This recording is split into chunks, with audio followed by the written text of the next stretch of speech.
چراغ، یہ کیوں آج ہوتا ہے گھر گھر چراغ، جہاں کا سما کیوں نیا ہو رہا ہے، یہ جشن حبیب خدا ہو رہا ہے، یہ جشن حبیب خدا ہو رہا ہے، یہ میلاد خیر الورا ہو رہا ہے۔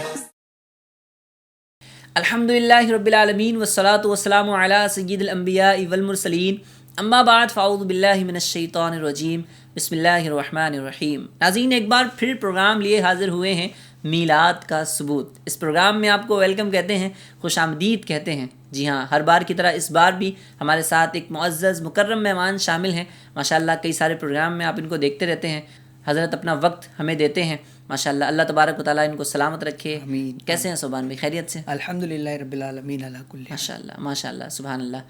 اللہ تبارک و تعالیٰ آپ کے درجات میں، کمالات میں، علم میں، عمل میں، رزق میں مزید برکت عطا فرمائے۔ آمین۔ سبحان بھائی، آج بھی انشاءاللہ دلائل کی روشنی میں ہم اس بات کو واضح کریں گے کہ میلاد منانا ہے اور کس انداز میں منانا ہے، کیونکہ بجھ گئیں جس کے آگے سبھی مشعلیں، شمع وہ لے کر آیا ہمارا نبی۔ جی ہاں، وہی شمع، وہی ایمان کی روشنی جو حضور سید عالم صلی اللہ تعالیٰ علیہ وآلہ وسلم لے کر اس دنیا کے اندر تشریف لائے، اسی ایمان کی شکرانے کی خوشی میں الحمدللہ مسلمان 1500واں جشن ولادت منا رہے ہیں۔ ہماری خوش قسمتی ہے کہ ہم 1500واں جشن ولادت منا رہے ہیں۔ جی، کس کا جشن ولادت منا رہے ہیں؟ میں آپ کو عرض کرتا چلوں، تاجدار رسالت، شہنشاہ نبوت، حضور تاجدار مدینہ، قرار قلب و سینہ، فیض گنجینہ، صاحب معطر پسینہ، نزول سکینہ، حضور جانے جانا صلی اللہ تعالیٰ علیہ وسلم کا جشن ولادت ہے۔ جی ہاں، کوئی معمولی شخصیت نہیں، دو جہاں کے سردار، ہم غریبوں کے غم گسار، ہم بے بسوں کے مددگار،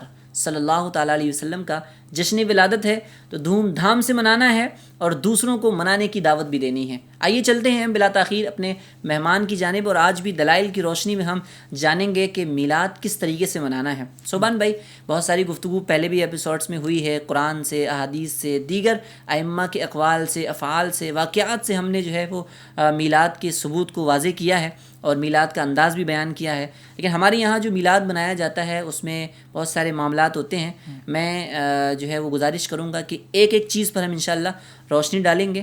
پہلی چیز تو جو ہوتی ہے ہمارے یہاں کہ جلوس نکالا جاتا ہے، جلوس کے اندر جھنڈے لہرائے جاتے ہیں، تو جلوس کا انداز کیا ہونا چاہیے یا جلوس کہاں سے ثابت ہے، اس پر آپ کو اگر کچھ روشنی ڈالیں۔ اعظم بھائی، میلاد کے اس بابرکت موقع پر عاشقان رسول محافل سجاتے ہیں، نعت خوانی کرتے ہیں، صحیح ہے، اسی طرح شیرنی آپس میں تقسیم کرتے ہیں، جلوس نکالتے ہیں، چراغاں کرتے ہیں، ہمارے ہاتھوں میں جیسے جھنڈے ہیں، جھنڈے لگاتے ہیں، جھنڈے لہراتے بھی ہیں۔ صحیح، الحمدللہ ہم بھی ابھی جھنڈے لہرا رہے ہیں، صدقہ خیرات کرتے ہیں، روزہ رکھتے ہیں۔ صحیح، تو یہ اصل جو ہے، جیسا کہ ہم نے پچھلے ایپیسوڈز میں بھی بیان کیا، وہ آیت میں چاہوں گا کہ پھر سے میں بیان کر دوں۔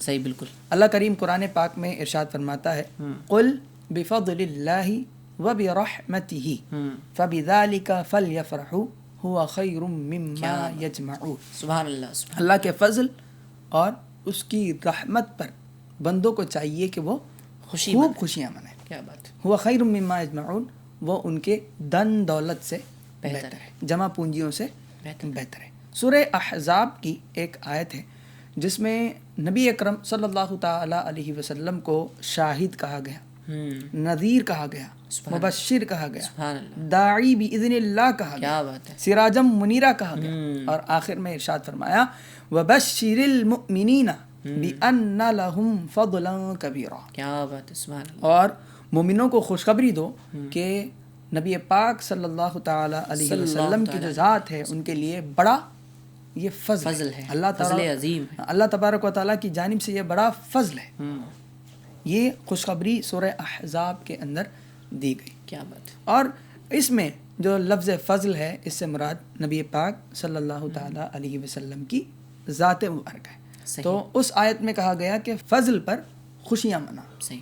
تو اب ایک تو یہ ہے کہ نبی پاک صلی اللہ تعالیٰ علیہ وسلم کی تشریف آوری پر ہمیں خوشیاں منانا چاہیے۔ دوسرا یہ ہے کہ اس آیت میں کہا گیا فَلْيَفْرَحُوا، لوگوں کو چاہیے کہ وہ خوشیاں منائیں۔ اب یہ خوشیاں منانا یہاں پر مطلق کہا گیا، یہ نہیں کہا گیا کہ ایسے مناؤ، یا پھر یہ بھی نہیں کہا گیا کہ ایسے نہ مناؤ۔ صحیح ہے، یہ مطلق ہے کسی طریقے سے اس کو قید نہیں کیا گیا. تو جب کوئی آیت ایسی ہوتی ہے صحیح تو اسلام کا شریعت کا یہ اصول ہوتا ہے کہ ہر جائز طریقے کو رائج میں رکھا جا سکتا ہے.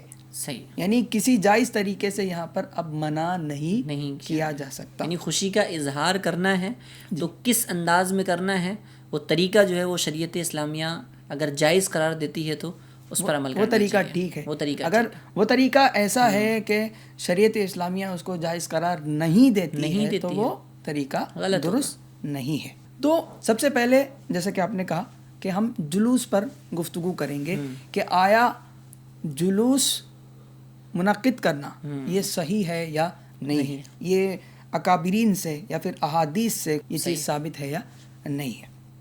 صحیح مسلم میں ہے جب نبی اکرم صلی اللہ تعالی علیہ وسلم ہجرت کر کے مدینہ منورہ میں داخل ہوئے تو مدینہ منورہ میں جو مسلمان موجود تھے ان کا حال یہاں پر بیان کیا جا رہا ہے. صحیح مسلم کی یہ روایت ہے فصعد الرجال والنساء فوق البیوت. کیا بات ہے, سبحان اللہ.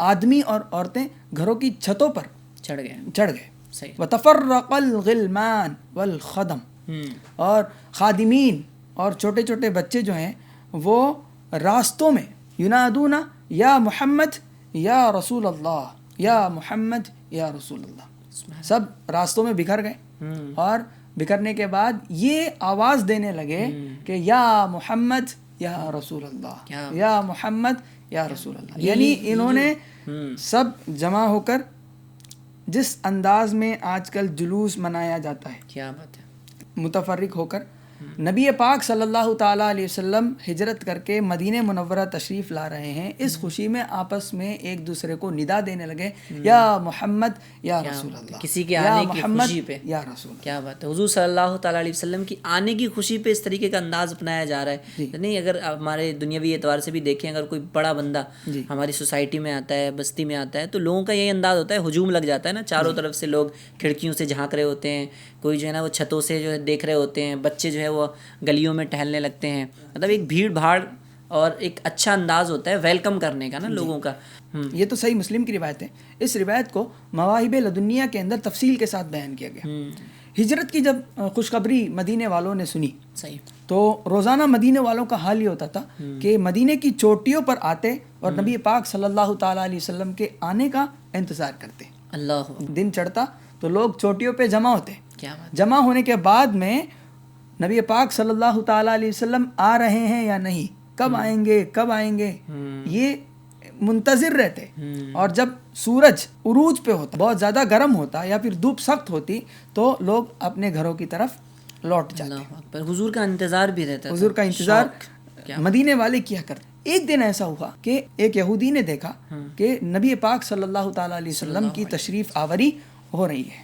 وہاں جو انصار موجود تھے, اس یہودی نے انصار کو یہ خبر دی کہ نبی آخر الزمان صلی اللہ تعالیٰ علیہ وسلم تشریف فرما رہے ہیں. استقبال کے لیے لوگ نکل پڑے.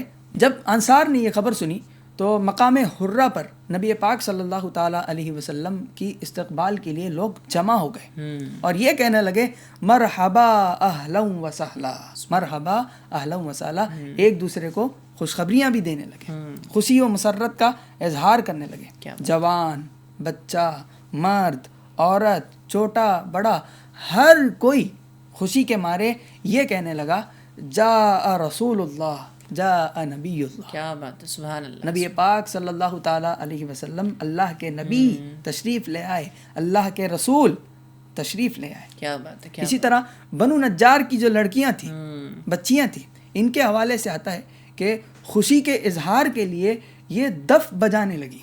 کیا بات ہے. اور یہ کہتے ہوئے آئیں نحن جوار من بنی النجار یا حبذا محمد من جار. سبحان اللہ. نحن جوار من بنی النجار یا حبذا محمد من جار. کیا بات ہے. حضرت آمینہ رضی اللہ تعالیٰ عنہ نبی پاک صلی اللہ علیہ وسلم کی جو والد ماجدہ تھی وہ بنی نجار قبیلے سے تھی. تو اس خوشی میں یہ جو بچیاں ہیں, بنو نجار کی بچیاں ہیں, یہ کیا کہنے لگی نحن جوار من بنی النجار یا حبذا محمد من جار.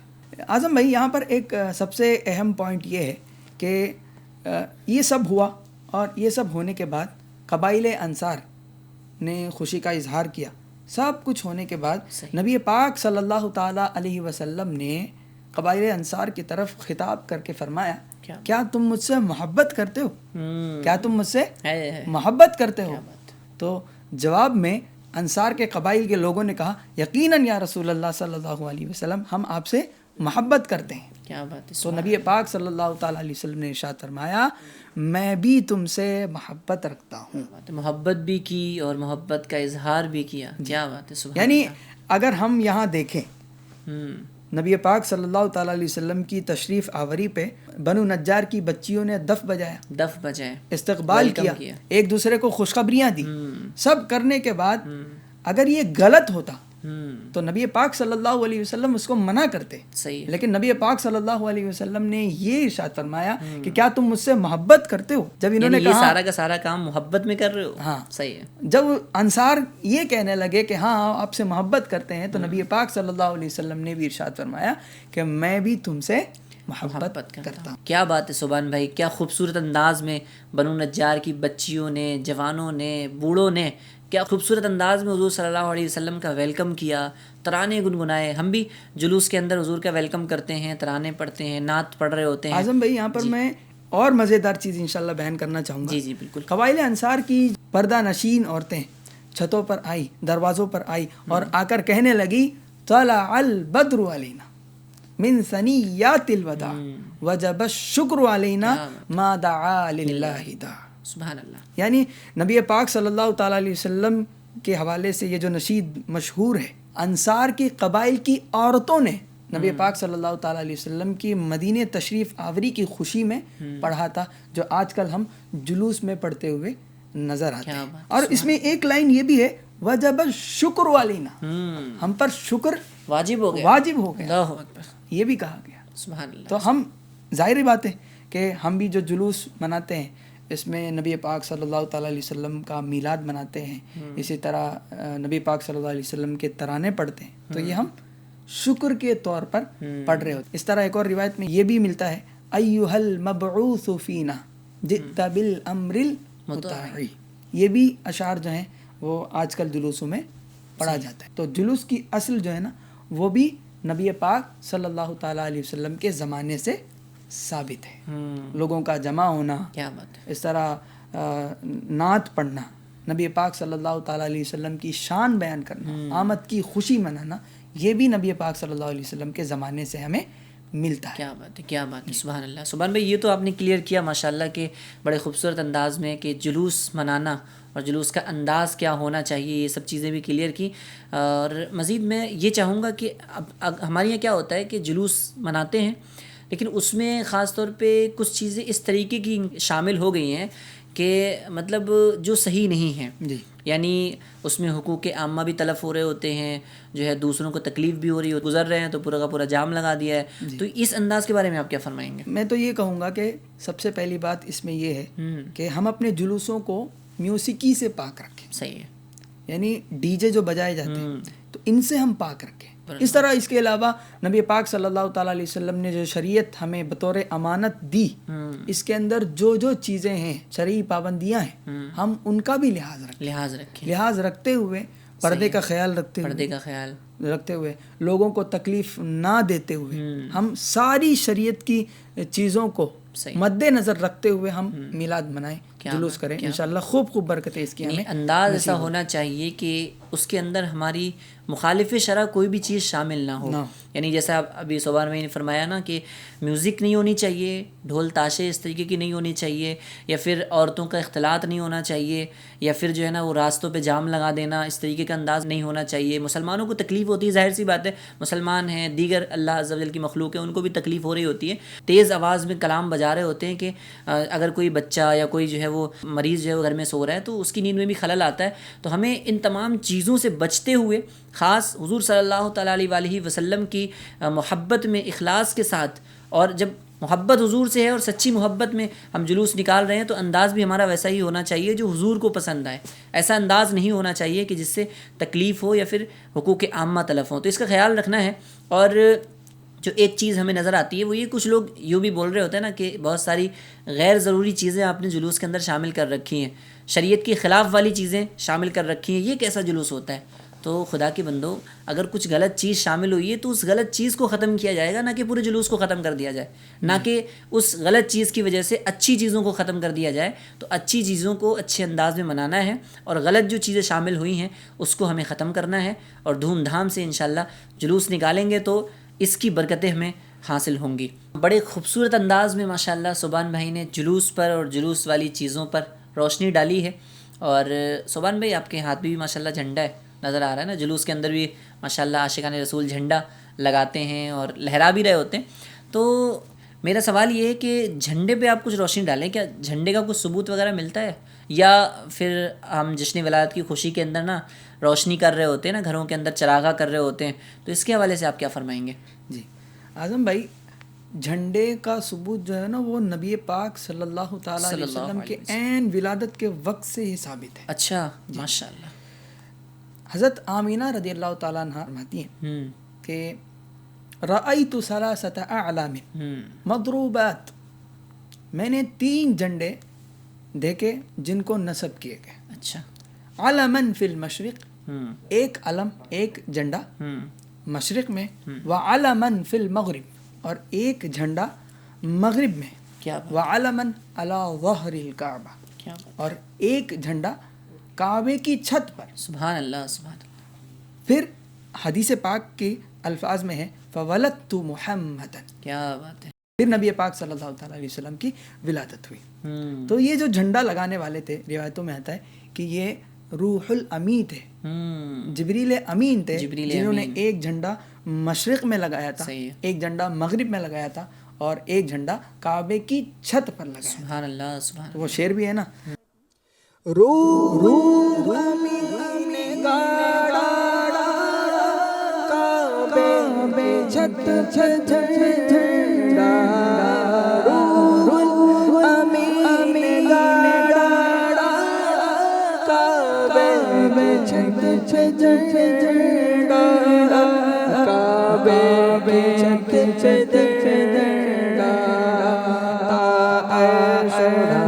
فرے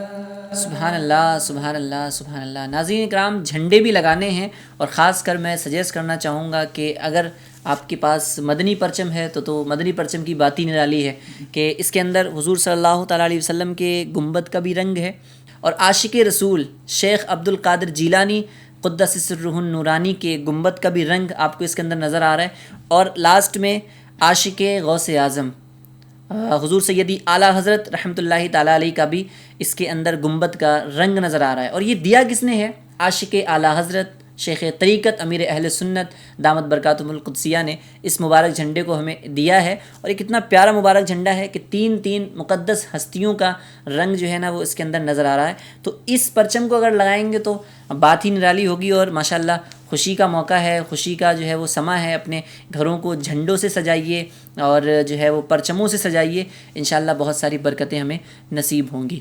ناظرین، یہ تو ہو گئی جھنڈے کے حوالے سے گفتگو، اور جھنڈے کا ادب بھی کرنا ہے۔ اور ایک چیز جو کی جاتی ہے سبحان بھائی، وہ چراغاں کیا جاتا ہے، روشنی کی جاتی ہے ہمارے گھروں کے اندر، ہم دیکھتے ہیں۔ تو روشنی یا چراغے کے حوالے سے آپ کیا فرمائیں گے؟ اعظم بھائی، نبی پاک صلی اللہ تعالیٰ علیہ وسلم کے ولادت کے وقت قدرتی طور پر ایسی کیفیت بنی تھی جو چراغاں کی طرح نظر آ رہا۔ اچھا، آئیے انشاءاللہ ہم اس کو روایت کے ذریعے سے بھی سنتے ہیں۔ حضرت ابو العاص، ان کی جو والدہ ہیں، یہ بیان کرتی ہیں شہدت آمینۃ لما ولدت رسول اللہ صلی اللہ علیہ وسلم، وہ فرماتی ہیں کہ میں نے حضرت آمینہ کو دیکھا جب انہوں نے نبی پاک صلی اللہ علیہ وسلم کو جنا تھا، جنم دیا تھا، تو میری نظر ستاروں پر پڑی، نظر تو الی النجوم، میری نظر ستاروں پر پڑی، تدلی حتی انی اقول لتقعن علی، ستارے جھک گئے اور ایسا محسوس ہو رہا تھا کہ گویا وہ میری طرف اب گر جائیں گے، اللہ میرے اوپر اب گر جائیں گے. یعنی ستارے جو ہیں وہ اتنا نیچے کی طرف سبحان اللہ. جھک گئے تھے، اور چراغاہ کی جو کیفیت ہوتی ہے اس طرح وہ ہو گئے تھے. آگے آپ فرماتی ہیں کہ ایک نور نکلا جس کی وجہ سے ہمارے گھر اور ہمارا جو کمرہ تھا وہ سب کچھ کیا ہو گیا؟ روشن ہو گیا.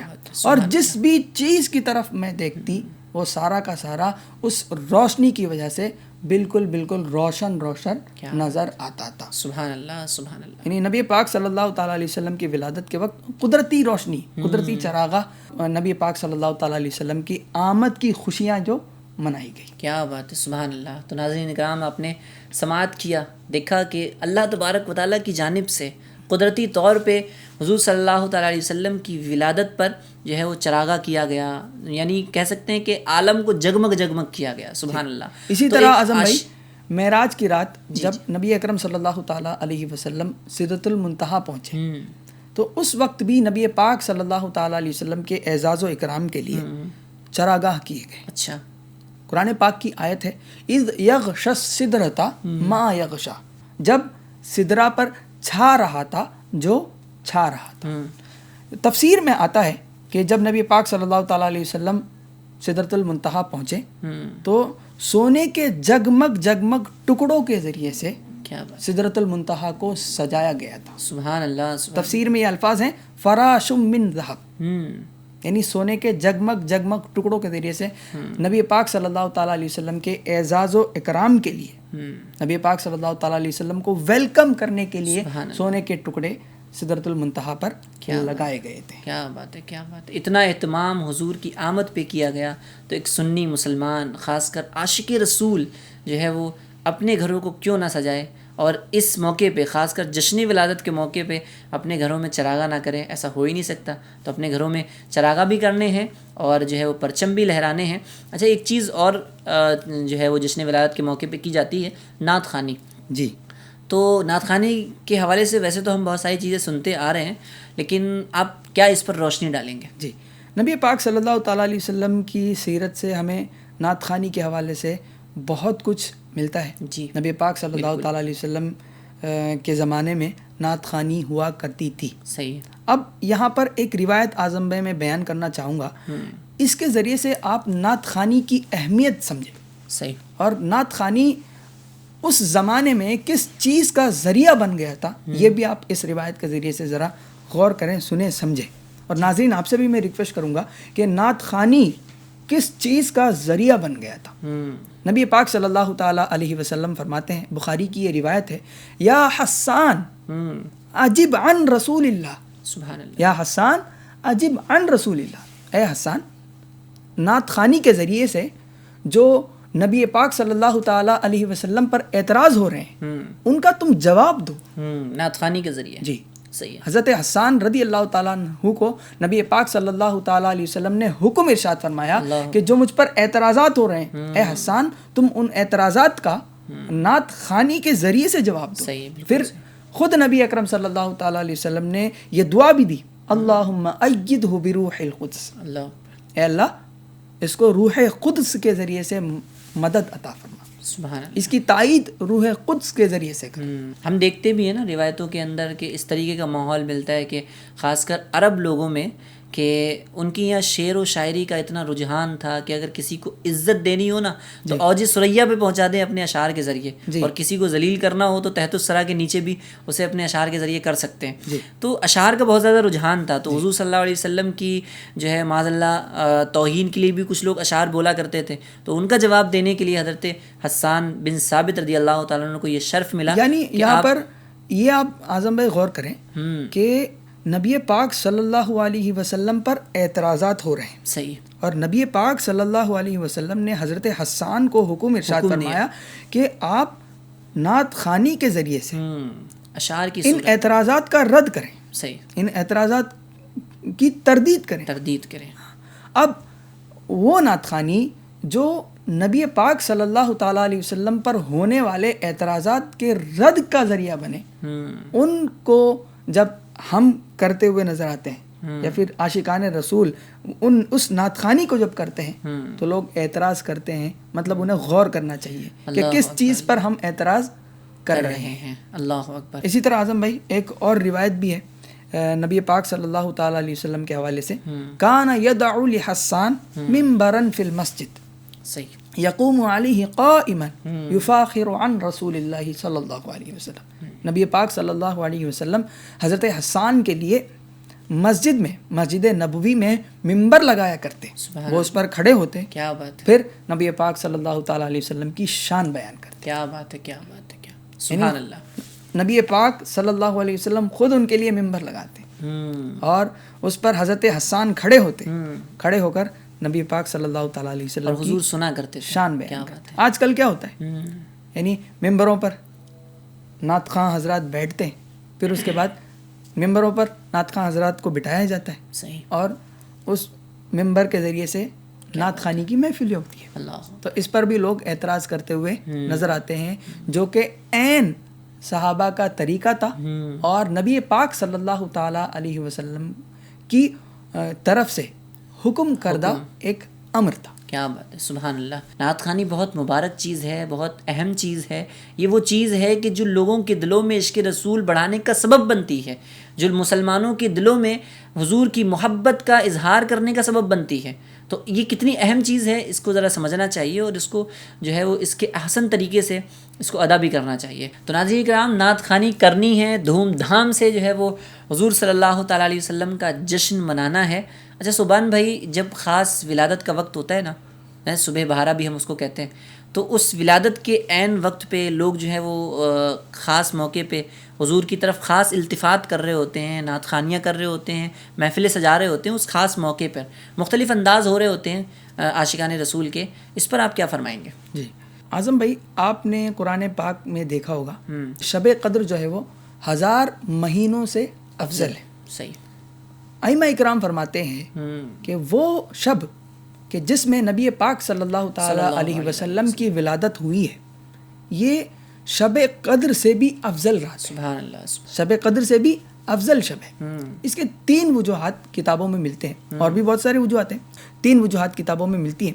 پہلی وجہ یہ ہے کہ شب قدر جو عطا ہوئی ہے وہ نبی پاک صلی اللہ تعالیٰ علیہ وسلم کو عطا ہوئی ہے۔ ٹھیک ہے، پہلی وجہ یہ ہے کہ شب قدر جو عطا ہوئی ہے وہ نبی پاک صلی اللہ تعالیٰ علیہ وسلم کو عطا ہوئی ہے۔ لیکن شب ولادت وہ شب ہے کہ جن کو شب قدر عطا ہوئی خود اس رات میں تشریف لے آئے۔ کیا بات۔ تو ایک وجہ تو یہ ہے کہ نبی کریم صلی اللہ تعالیٰ علیہ وسلم اس شب کو آئے، تو اس شب کو آنے کی وجہ سے یہ شب جو ہے وہ اس شب سے، شب قدر سے افضل قرار پائے۔ اور دوسری وجہ یہ بیان کرتے ہیں کہ شب قدر کی جو عظمت ہے وہ اس وجہ سے ہے کہ اس شب میں ملائکہ اترتے ہیں۔ کیا بات۔ کون اترتے ہیں؟ ملائکہ اترتے ہیں۔ اب دوسری طرف آپ دیکھیں کہ شب ولادت وہ شب ہے جس میں نبی کریم صلی اللہ تعالیٰ علیہ وسلم آئے تھے، ہے نا؟ ملائکہ کے سردار نہیں، بلکہ جو ملائکہ کے سردار ہیں وہ بھی جن کے دربان ہیں وہ اس دنیا میں اس رات کو آئے تھے، تشریف لائے تھے۔ تو اس وجہ سے بھی شب ولادت شب قدر سے افضل ہے۔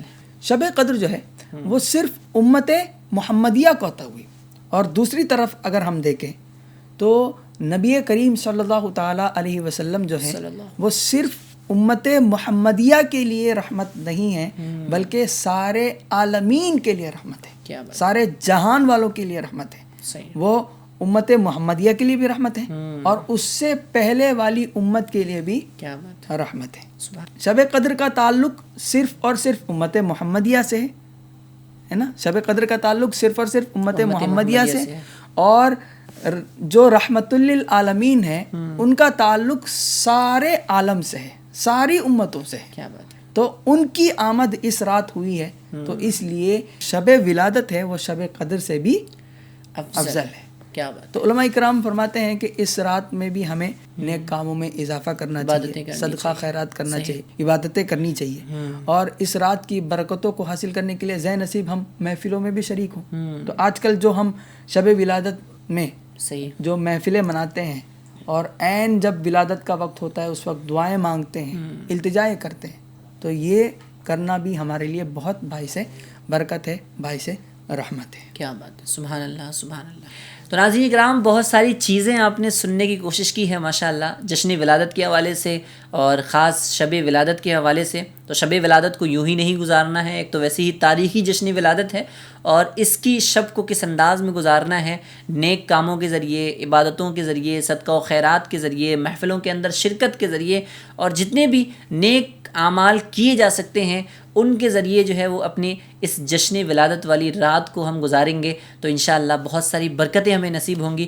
انشاءاللہ نیکسٹ ایپیسوڈ میں نئے ٹاپک کے ساتھ آپ سے ملاقات ہوگی. جب تک کے لیے دعاؤں میں یاد رکھیے، اپنا بہت خیال رکھیے. صلو علی الحبیب صلی اللہ تعالی علی محمد صلی اللہ تعالی علیہ وسلم.